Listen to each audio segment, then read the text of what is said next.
आज हम जानेंगे जैनिज्म या जैन आगम शास्त्रों के आधार पर इस अवसर्पिणी काल चक्र का पहला आरा, जिसे भोग भूमि या युगल काल भी कहते हैं, वो कैसा था। उस काल में मनुष्यों का आयुष्य, ऊंचाई, पसलियाँ और सरसाई कैसी होती थी, वो आज हम जानेंगे आज की इस वीडियो में। आगे बढ़ने से पहले अगर आप चैनल पर नए हैं तो सब्सक्राइब कर दें और वीडियो को लाइक, शेयर और हाई। तो इस अवसर्पिणी काल चक्र के पहले आर्य का नाम था सुकमा सुकमा या सुषमा सुषमा या भोग भूमि या फिर युगल काल भी कह सकते हैं। और ये 4 कोड़ा कोड़ी साग्रोपम का होता था। इस काल चक्र के इस प्रथम आर्य में मनुष्यों का आयुष्य 3 पल्योपम का लगते आरे में होता था, तो उतरते आरे में 2 पल्योपम का रह जाता था। जबकि इस आरे में जो मनुष्यों की ऊंचाई होती थी वो 3 कोस की होती थी लगते आरे में, और उतरते आरे में 2 कोस की होती थी। इस आरे में व्यक्ति या मनुष्यों की जो पसलियाँ होती थी वो लगते आरे में 256 होती थी और उतरते आरे में 128। जबकि सरसाई लगते आरे में मिश्री के जैसी मीठी होती थी, तो उतरते आरे में शक्कर के जैसी। इस आरे में वज्र, ऋषभ, नाराज, सहनन और समचतुरस या समचौरस संस्थान होता था इस आरे के व्यक्तियों में। और उनको आहार की इच्छा 3 दिन के अंतर से होती थी और वे आहार करते थे तुअर की दाल के जितना। पहला, दूसरा, तीसरा आरा युगल काल कहलाता है। यानी इस काल चक्र का पहला, दूसरा और तीसरा जो आरा होता है या जो काल चक्र होता है उसको युगल काल कहते हैं।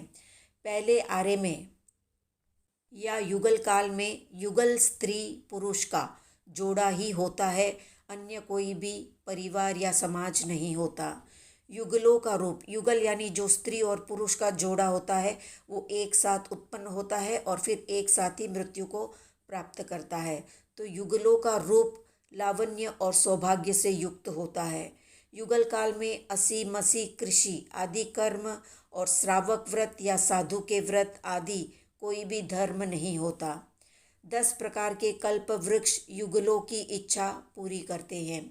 युगल काल में मनुष्य युगल के रूप में पैदा होते हैं। तो जो तिर्यन जीव होते हैं यानी शेर, चीता, गाय, भैंस इत्यादि, ये सारे भी युगल के रूप में ही पैदा होते हैं और उनके बीच में कोई वैर नहीं होता और वे सरल भद्र परिणामी होते हैं। स्थलचर और खेचर जीव भी युगल तिर्यंच होते हैं, यानी पानी में रहने वाले और आकाश में उड़ने वाले जीव भी युगल के रूप में ही पैदा होते हैं। जो युगल के रूप में जन्म लेते हैं उनके शरीर में कोई भी रोग नहीं होता, उनको बुढ़ापा नहीं आता या वे किसी भी रूप में कुरूप नहीं दिखते और स्वभाव से शांत होते हैं। लड़ाई झगड़ा करने वाले या ईर्ष्या द्वेष रखने वाले नहीं होते। वे सर्वांग सुंदर होते हैं, सुरूप होते हैं और हमेशा जवान बने रहते हैं।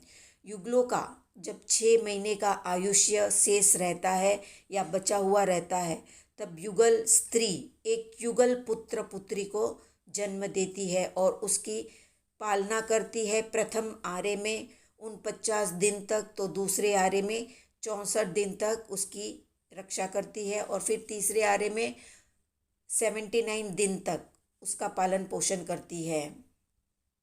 इन सारे ही युगलों का आयुष्य निरुपक्रमी होता है, यानी ये समय से पहले मृत्यु को प्राप्त नहीं होते, अपना आयुष्य पूरा करने के बाद ही मृत्यु को प्राप्त होते हैं। 6 महीने का आयुष्य जब शेष रहता है तब इनका अगले जन्म का आयुष्य बंधता है।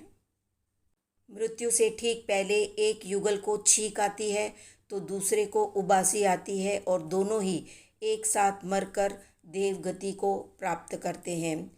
युगलों का जो मृत शरीर होता है उसको भारंड पक्षी क्षीर समुद्र में डाल देते हैं।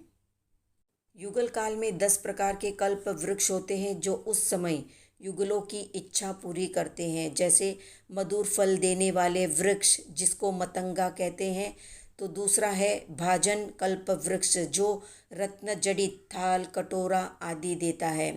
तुड़ियंगा कल्प वृक्ष उन 50 जाति के वाद्य यंत्र देता है तो दीप कल्प वृक्ष रत्न जड़ित दीपक देने वाला होता है जिससे प्रकाश किया जा सके।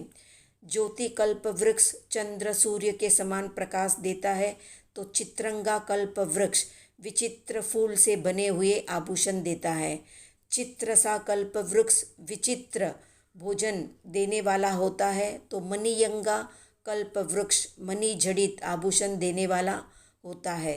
गृहकारा कल्प वृक्ष 42 मंजिल का मकान देने वाला होता है तो अनीय घना कल्प वृक्ष रत्न जड़ित हल्के नाक की हवा से उड़े ऐसे पतले और उत्तम वस्त्र देने वाला होता है। तो ये थी संक्षिप्त जानकारी युगल काल से संबंधित। आज का प्रश्न है, कुलकर कौन से काल में होते हैं और अंतिम कुलकर का क्या नाम था? कमेंट में बताएं। वीडियो पसंद आया तो वीडियो को हाइप करें, लाइक करें, शेयर करें, सब्सक्राइब करें। अब आप हमारे व्हाट्सएप ग्रुप से भी जुड़ सकते हैं।